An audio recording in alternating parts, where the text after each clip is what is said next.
All right, hello and welcome to another Expert Insight interview. My name is John Golden from SalesPOP, online sales magazine and Pipeliner CRM, joining you as usual from a sunny San Diego. And today, I'm delighted to be joined by Lee Salz, who is in Minnesota. How you doing, Lee? Not sunny Minnesota, but yes, how are you? I can imagine. And Lee is a globally recognized sales differentiation strategist, author of the hot new sales book, The First Meeting Differentiator, Transforming Sales Focused Discovery into Client-Centric Consultations. And this is the third of the books you've written in the differentiation series. And that's what we want to talk about a little bit today, is about that new book, about the first meeting differentiator. But just tell me to begin with, Lee. So you've written the two other books. Like, Mhm. what was the genesis of this third book, and why did you need the third one? Yeah, great question. So there's a fun question that I like to ask salespeople. I say, what do you sell? And they'll say, well, I sell this product, this service. They'll say, I sell a solution. Mm-hmm. And I'll say, the correct answer is depends. And they'll look at me funny. So when you're prospecting, you're not selling your product. What you're selling is the first meeting. And I Yeah. go, oh, okay. I hadn't looked at it from that way. I said, okay, great. So when you're prospecting and you're asking me to take a meeting with you, I've got 400 things on my desk, and you're saying, put those aside and meet with me. They say, that's correct. Great. If I agree to take that meeting with you, what do I get out of it? And they'll Mm. pause. They'll go, well, you'll learn about my company and my stuff. That's a big fail. And I'll say, well, why?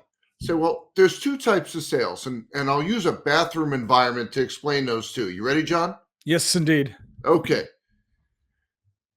I sell toilet paper. You buy toilet paper. But you're buying my competitor's toilet paper, and I'm saying you should be buying my toilet paper because it's superior. That's a takeaway sale. That's the environment most salespeople are in. Mm-hmm. Let me take through the other sale type.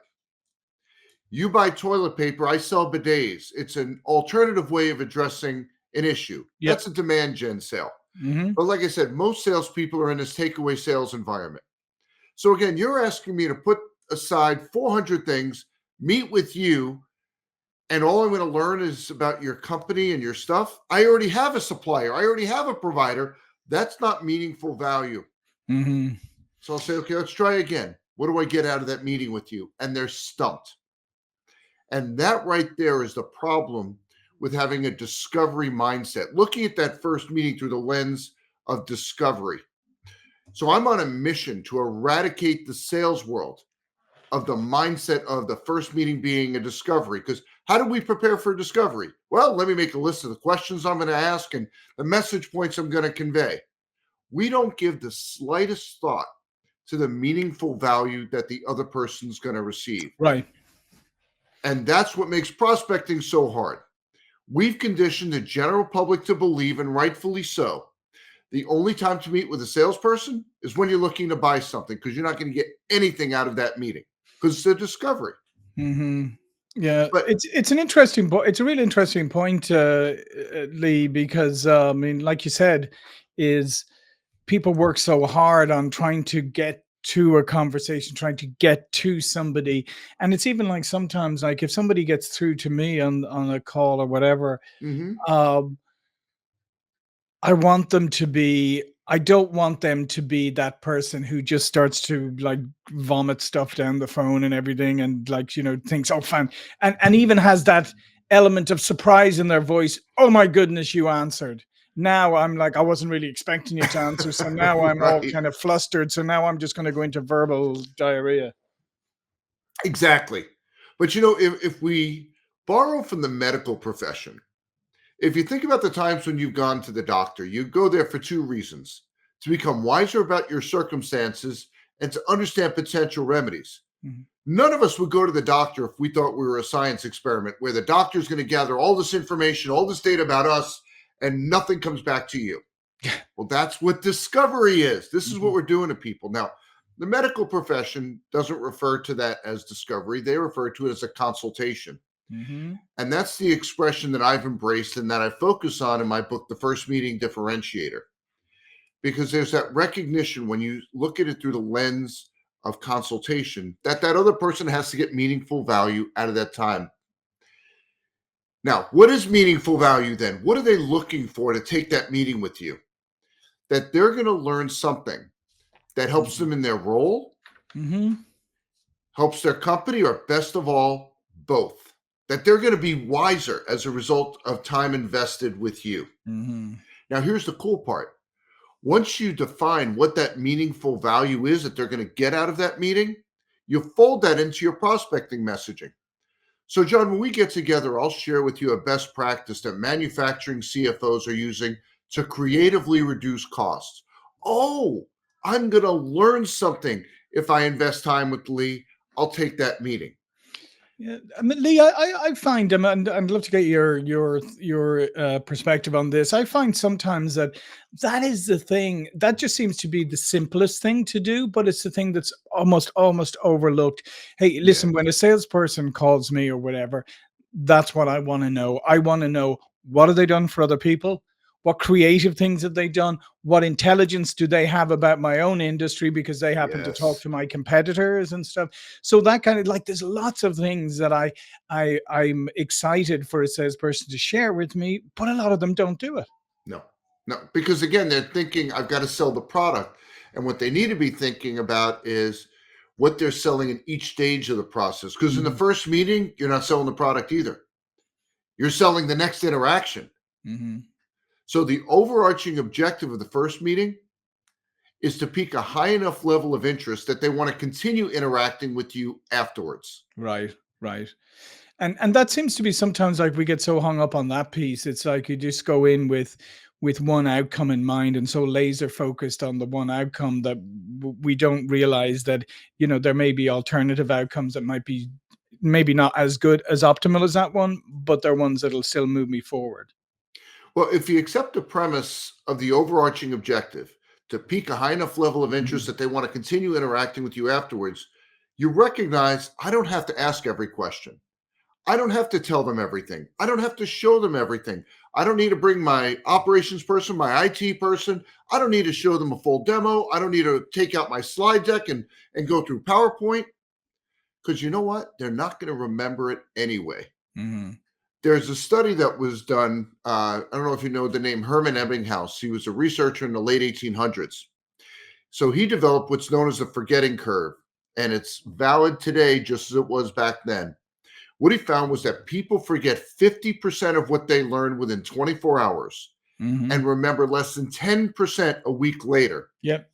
Right? So you do that math. You have a 1 hour first meeting. They're only going to remember 6 minutes of it a week later. So you may have think you have told them everything, you've shown them everything, but they don't remember it. Mm, So unless you're expected to walk out of that first meeting with an order, you need to pace the process. So what questions do you need to ask in the first meeting? Ah, great question. yep. Well, in my book, The First Meeting Differentiator, I reverse engineer that first meeting, starting with this question. It was a great first meeting if I accomplished what? In other words, let's identify the outcomes, the criteria for success. Then, once we develop all those outcomes, it becomes a project plan. What Right. questions am I going to ask? Only the ones tied to the outcomes I've identified.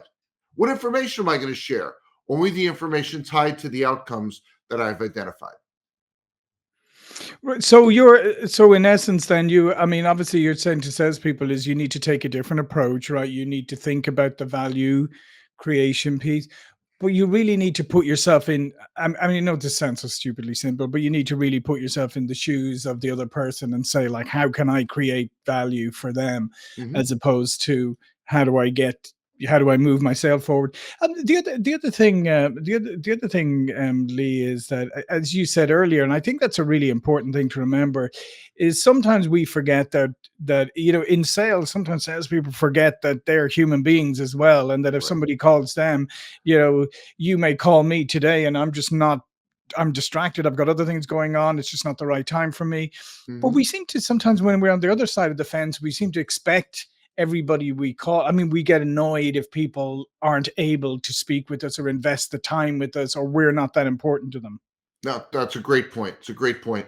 And you asked me when we first started off, and we went down this Mm. path here of why I saw a necessity to write this book.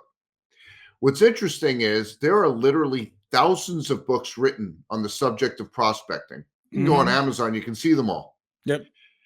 Go on Amazon and find a book that says, okay, I got the meeting. How do I put together a game plan for that first meeting? Believe Right. it or not, it didn't exist. Mm. You can go on Amazon and prove it. I mean, just tons of books. Here's questions, here's telling stories, but a book focused not on how to get the meeting, not what to do after, just that step of the process didn't exist. And what's amazing, Leah, on that is Hmm. that all of the research on the top performing and the top performing salespeople will tell you that that preparation part for a meeting is Hmm. non-negotiable. They do Yes, not, they will never like sacrifice that. And that's what you're talking about there. But we've right. ignored that. That's what the best people do, but we've kind of ignored it. Yeah, and what I tell salespeople is the first meeting is the deal foundation. If Mhm. it's weak, the deal is weak. Right. So, and I'm sure you see the same thing that I do. Salespeople looking at the finish line, the deal finish line, saying, "Let me find this manipulative tactic to close the deal. Some word, some expression that's going to make the checkbook pop open." It's 2025, folks. That's not going to happen. Yeah. If you're not happy with your win rate, go back and look at how you're handling that first meeting because there's so many things going on there. You're sharing information, you're acquiring information, you're differentiating yourself, you're arousing emotions, you're providing meaningful value. There's so much going on in that step of the process. And it's the foundation, just like a building. If the foundation is weak, what happens? The whole building comes tumbling down. Same thing happens with deals. Yeah. And how many times have you heard, Dolly, is especially nowadays, because like ghosting is seems to be a thing, but somebody will say, I had the first meeting. I had the first Yes. meeting with Lee, and they were so engaged. They were so enthusiastic. They loved what we Mhm. were saying. They thought it was, but now they've gone quiet. Yes. Yes, and I'm asked that question all the time. Hmm. What's the secret to eliminating ghosting? Yep. And I've found there's a couple of things that salespeople do that invite ghosting. Hmm. So let's say you've had this great first meeting, everything's gone wonderfully. And rather than do what you should do, you go like this: John, I'll reach out next week. I'll ping you next week, schedule time for that demo. No, right then and there. Energy is highest. They're intrigued, and everybody's calendar is sitting right here. Hmm. You schedule that meeting right then and there and send an invite. That is the one thing that I've found more than anything else. If you want to eliminate ghosting, is to do that. And I'll tell you, just in my own profession, I do that. And the rare instance that that person doesn't show up, it's because there was some emergency. Right. It is extremely, extremely rare that they just disappear off the planet if that first meeting has gone well. Yeah. But and that's a great way of gauging it, because you could say, "Wow, this meeting's going really well. Everybody seems really engaged." And then I come to that part, and Yes, you hesitate. You're not that enthusiastic about that's putting right. something on the calendar. Hmm. Hmm. There's a second part when we talk about ending a meeting that's gone well. Hmm. We'll say something like, "So, John, what do you see as our next best step?" And you might be saying, "Well, what's wrong with that?" Well, whose expertise is bringing deals to fruition? Mine or theirs? It's mine. Hmm. So rather than asking a question, we should be making a recommendation. John, based on what we talked about here today, what I recommend we do next is blank. Hmm. And then you ask the question, what are your thoughts? Yeah, yeah. Well, because otherwise, you're pretty much making them do the work, right? I mean, that's the thing. I mean, at that stage, you might as well have them schedule the meetings and everything. That's right. They don't know how to sell, Yeah. they don't know the journey. And so when we talk about who has the expertise in the deal journey, it better be us. Hmm. And we have to guide that process and we have to provide those recommendations. And what you'll find is people prefer to follow experts. And so if you're an expert and you come across as having this expertise and you provide a recommendation, you'll find more often than not that they follow your lead. Yeah, and I think that's it, because at the end of the day, if you're not the expert in this, then you're not bringing any additional value Yes. to the equation. I mean, the product or service are going to be the product or service. It's what you can bring additionally. And I think the other thing too, Lee, even in those initial meetings, I mean, and I'll have to forget your perspective on this. I find sometimes like that it's great when you suggest things or you ask questions, but then when the person on the other side of the people, when they stop for a moment to actually consider what you're talking about, actually to think about it, Yes. you get all paranoid because there's some silence here. Oh god, I got to fill the silence. I But you think about, I've just asked you a question, but I'm not going to give you any time to think about the answer because I'm paranoid about there being silence on this call. No, it's a great point, and there's tons of studies that support if you disrupt the silence when they're thinking, you just blew the sale. Mhm. Let them think, get comfortable with the silence. Now, the converse is also true. When salespeople are asked questions, they think they're on a game show. Like they get asked the question, I got to hit the buzzer right away and give an answer. Even if I have to make it up. Guess Yeah. what? They know when you make it up. Mhm. There is nothing wrong with saying, you know what, that's a great question. I don't have that answer, but I know who does. And I'll get back to you later today with that answer. Yeah. And by the way, Lee, I always say that I trust an expert who'll tell me what they don't know. 100%. That's when I know somebody's 100%. that's when I know somebody's a real expert, because somebody who always has the answer, and as you said, when when they're making it up, then you Yes. go, they're not really an expert. I love the expert who'll go, wow, that's an interesting question, John. Yeah, I've no idea the answer to that, but I can find it for you. But wow, yeah, that's interesting. Never thought of that. I Yes. mean, now you've got some trust in it. I mean, it's like I mean, I used to go to one stage this top yeah, acupuncturist or whatever, and one day like Mhm. something hurt, or because normally don't. And I said, "Oh, what caused that?" And he just goes, "Don't know." He Mm. goes, "Just happens sometimes." And you know Yeah, what I mean? And like, and that kind of authenticity and honesty. Now you go, okay, that's an expert. He didn't try to that's right. some psycho jumbo mumbo jumbo to tell me what was going on. You know? Exactly. Exactly right. John, I think we left our audience hanging on something Yes. because we talked about meaningful value and we didn't talk about what that could be. Hmm. And I'm guessing our audience loves free things. Yes. Yes. Let's I- talk meaningful value. If you go to the website, this can be a tough one to remember, meaningfulvalue.com. You can download my tip sheet, 10 ways to provide meaningful value, and they don't have to buy your product to get it. They'll learn a best practice. They'll learn a way to cut costs. They'll learn a way to drive revenue. And notice I keep saying meaningful value. Yeah. Yeah. Yeah. You need that word there because one of the things that I find interesting with referral programs, we say, well, here's what we're going to do for the referral program. We're going to give them 10% off their invoice. Hmm. Okay. But if that person is not getting that money in their pocket, if they're not accountable for costs, not measured on costs, Hmm. that's meaningless. So you're Yep. giving 10% away for nothing. And oh, by the way, the program's going to fail because they're not going to be motivated to do anything for you. So Hmm. meaningful value means I understand what you would value and what I'm providing, you're going to find to be meaningful. Yeah. No, and I think that's it's such an important distinction. By the way, we'll have the links below here for everything. But I think that's such a meaningful distinction, because yeah, you see sometimes people think, well, I'm creating value because I'm telling you lots of stuff, right? But I Right. haven't stopped to think whether the lots of stuff I'm telling you is actually relevant to you or to the other people maybe who are on the call or whatever. I'm just churning out the stuff that I think is valuable. Absolutely. And when you look at the construct of the first meeting, one of the things that really baffled me, there's an expression in sales. It's been around since the beginning of selling time. And I'm going to guess you've heard this expression 4 million times. You ready? Yep. People buy based on emotion, justify their decisions with logic. Mhm. Yep. Did I get it right? You've heard it 4 million Yeah, yeah, times? yeah, Okay. absolutely. Well, there's 4 million and one. So has every salesperson on the planet. Now find someone that actually puts that concept into practice. I bet you the deed to my house, John, if we recorded 100 first meetings, all sale types, all market segments, all around the world, 99 of that 100, if not all 100, the entire conversation was logic. Yeah. Yep. Every salesperson's heard it. Nobody's doing it. And that really puzzled me for a while. I was like, why is that? If everybody knows it, why aren't they doing it?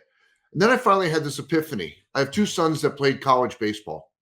And I remember when they were little kids and they were first learning the game, and the coaches would say, now the name of the game is to hit home runs. And they'd say, Mhm. big smile, got it, hit home runs. Guess what, John? They didn't hit home runs until they were taught how to hit Yep. home runs. And I think that's the mistake we've made with salespeople. We've preached to them. People buy based on emotion, justify their decisions with logic, but we haven't taught them how to do it. And Yep. I'll give you some examples. If you look at the questions we ask during first meetings, during these consultations, they're all fact based questions like, John, what's the biggest challenge you face in your business today? Yeah. And Exactly. as a result, you're going to give me information, right? Mhm. I don't want information. I want color. I want flavor. I want texture. I want to know how you feel about the information you're sharing with me. So let me phrase it this way. John, what's that one thing in your business that you're like, oh, pulling your hair out saying, we've got to figure that out? John, you felt that question, didn't you? And this is Well, just yeah, a no, podcast interview. no, absolutely, absolutely, and I agree with you because I think we often, again, for some reason in sales, like people forget about the fact that the person or persons they're dealing with, and especially in a B2B sale, right?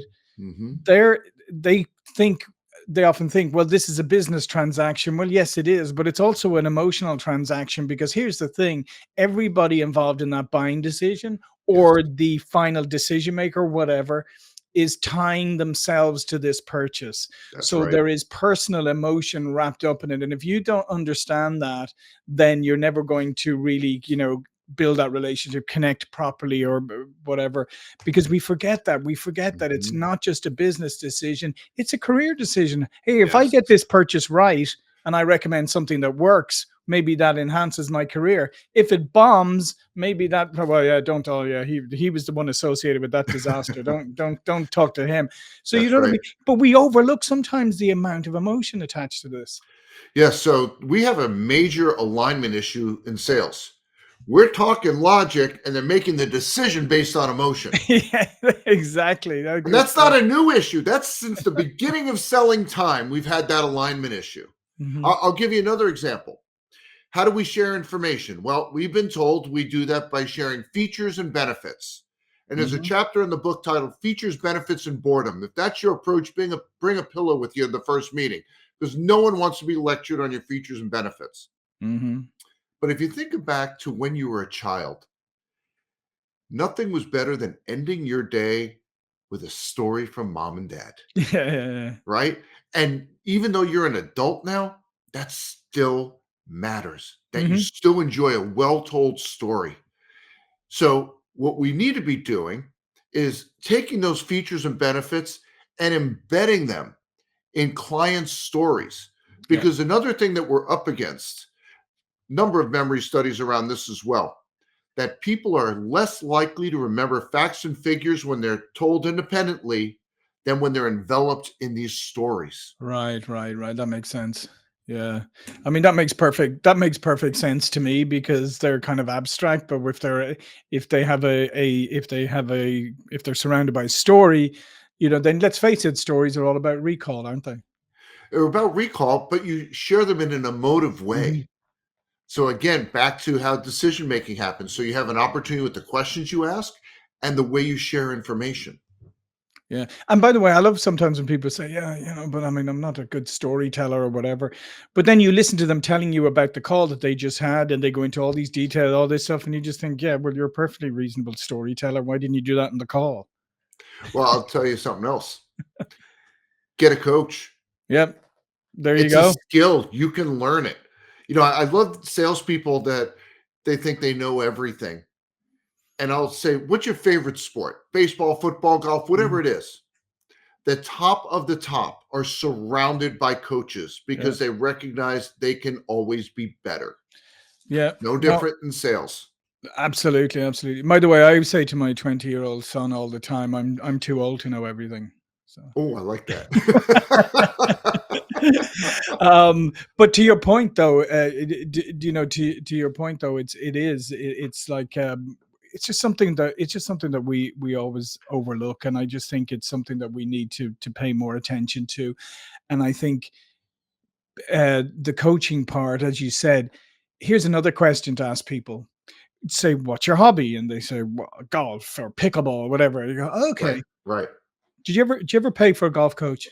Sure, I had this guy. I was great. I paid a fortune. He got my swing right and all of this. You go, yeah. Have you earned any money from golf? Nope. No.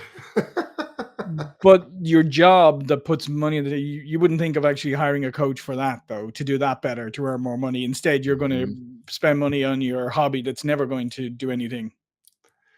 Yeah. Again, a disconnect. Disconnect. Absolutely.